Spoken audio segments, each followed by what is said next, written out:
Sekolah digital itu tidak membumi.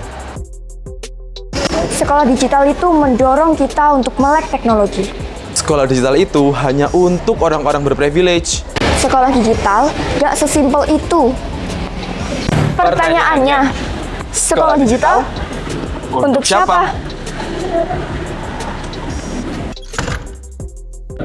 Hey guys, selamat datang di Genoksi, generasi pendobrak aksi, yang bakal nemenin kalian selama 10 menit ke depan bareng aku Putri Amarsya Naura. dan aku Ilham Wibowo, dan kita adalah bagian dari peserta podcast SMA Awards 2022 dari SMA Negeri 1 Gresik. Halo Marsha. Gimana nih Ham kabarnya? Baik-baik, alhamdulillah. Kamu apa kabar? Alhamdulillah baik juga sih, walaupun belakangan ini tuh mata aku sering kerasa nyut-nyutan gitu Ham. Wah, Kayaknya sih gara-gara keseringan natap gadget deh. kayaknya kamu harus sering-sering jaga kesehatan mata deh, Mir. Harusnya sih Ham, tapi mau gimana lagi ya, emang semua tugas dan kerjaan itu adanya di gadget Ham. Betul-betul. Lagi-lagi ini ada hubungannya sama pandemi COVID-19 yang udah melanda kita selama 2 tahun lamanya ya. 2 tahun itu bukan waktu yang singkat. Lama Jadi banget. benar-benar banyak banget kebiasaan yang berubah, termasuk ke kebiasaan belajar nih Ham. Kebiasaan belajar kalau dipikir-pikir benar juga ya. Dulu kan kita belajar online gitu kan karena keterpaksaan ya guys. Gimana dong? Kita kan gak bisa datang ke sekolah gitu Yap. kan. Tapi seiring berjalannya waktu malah keterusan. Waktu offline malah jadi blended learning jadinya. Oh, ngomong-ngomong tentang blended learning, mungkin teman-teman yang di rumah ada yang masih baru Masih banget asing ya dengar mungkin nih. dengarnya. Apa sih sebenarnya itu blended learning? Ya, apa tuh Mir? Jadi teman-teman, blended learning itu adalah sistem pembelajaran yang prinsipnya nyampur gitu ya Ham. Jadi kita tuh datang ke sekolah, bentuk fisiknya ada, tapi secara sistem pembelajaran dan penugasan itu masih kental banget sama yang namanya teknologi digital. Bener. Ngomongin tentang teknologi digital nggak jauh-jauh, pasti kamu pernah dengar tentang sekolah digital. Pernah dong Ham, sebagai generasi yang melek teknologi Wow, nih. wow.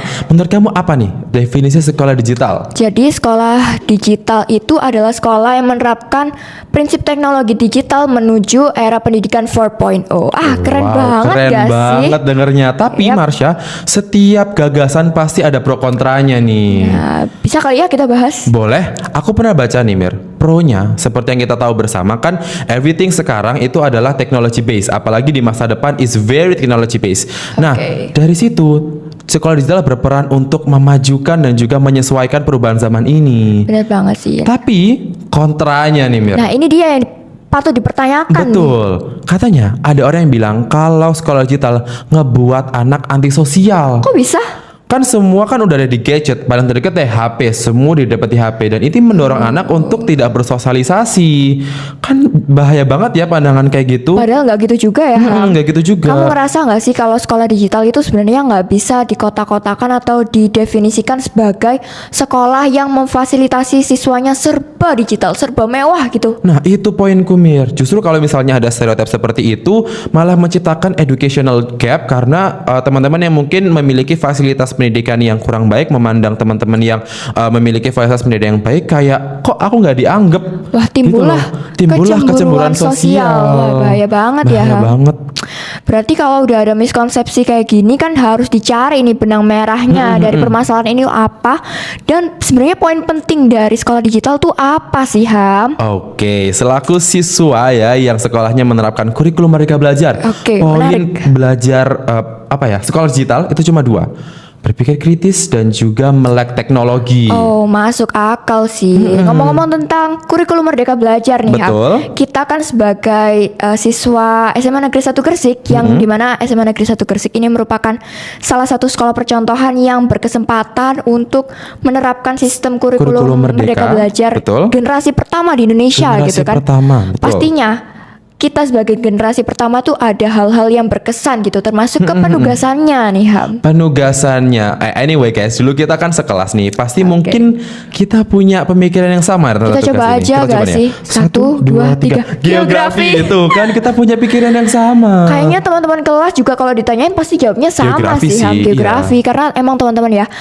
waktu kita kelas 10 itu kan benar-benar masa transisi dari kelas 9 ke kelas 10, Yang dari SMP ke SMA. Betul. Nah selama SMP kan kita cenderung dimanjakan sama guru kita ya, kayak pokoknya ini deh gitu, Tinggal kerjain deh tinggal gitu kerjain. kan. Nah kita tuh berhubung Waktu kita SMA pakai kurikulum Merdeka Betul. Belajar, kita diajarkan untuk mandiri. Tiba-tiba datanglah tugas ngebuat jurnal penelitian geografi.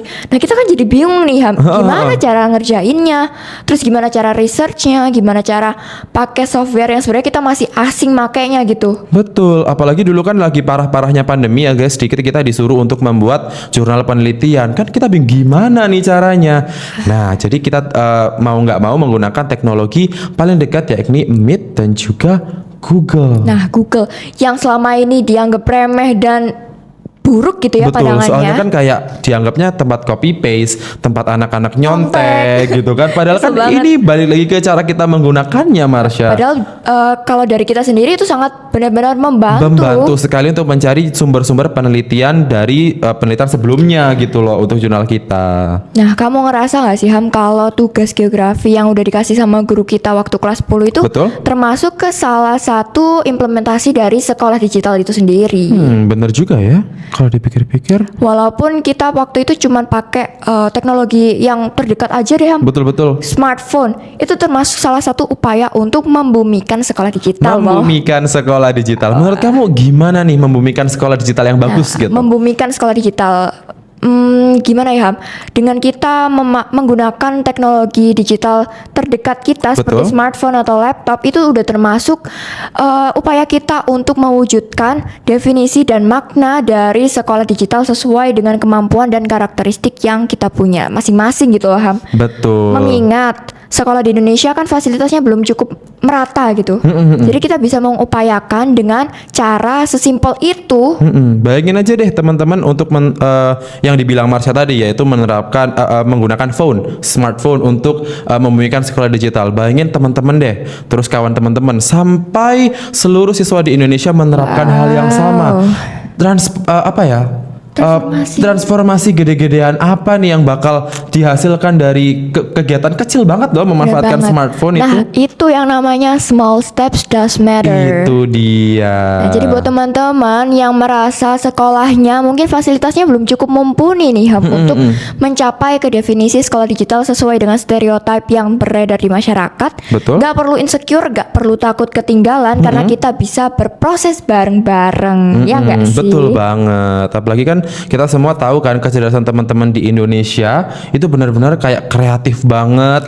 Setelah itu cerdas-cerdas banget. Jadi tinggal bagaimana kita memanfaatkannya. Tapi Mirsha, ada teman-teman yang mungkin bertanya nih, Kak gimana dong di lingkungan sekitar aku nggak ada teknologi komunikasi yang mumpuni gitu loh. Gimana tuh Ham solusinya? Nah, ternyata teman-teman bisa melaporkan keluhan ini kepada pemangku kebijakan setempat agar keluhan teman-teman bisa segera diatasi dan kemauan teman-teman bisa dipenuhi sesuai dengan kebutuhan yang ada di lingkungan teman-teman gitu. Tentunya dengan tetap mengajak orang dewasa ya, karena kita harus sadar akan kapasitas diri kita sebagai pelajar untuk audiensi ke pemangku kebijakan terkait. Jadi teman-teman, balik lagi, if you feel like you don't have privilege, then you can make your own privilege. Tentunya dengan kecerdasan dan kreativitas kalian masing-masing. Betul banget. Case close ya Ham berarti. Very case close ya Marsha. Oke, so teman-teman nggak usah takut ketinggalan, nggak usah takut apa Marsha? Mungkin kayak merasa berlomba gitu. Berlomba-lomba karena kita berproses bareng sesuai dengan jalan hidup kita masing-masing gitu. Betul banget. Jadi kita bisa memaknai dan mendefinisikan sekolah digital sesuai dengan kemampuan dan karakteristik kita. Tinggal bagaimana kalian mengimplementasikan sekolah digital ke kehidupan teman-teman masing-masing. So, setuju banget. Sekolah digital untuk siapa? Untuk kita semua. Oke, terima kasih teman-teman. Sekian dulu podcast kita kali ini. Jangan lupa buat teman-teman untuk like dan komen di bawah. Dan jangan lupa untuk share video ini ke teman-teman kalian sebanyak-banyaknya supaya pelajar Indonesia makin tahu seluk-beluk dari sekolah digital. So, aku Putri Marsha Naura. Dan aku Ilham Wibowo, pamit undur diri. Terima kasih dan sampai jumpa.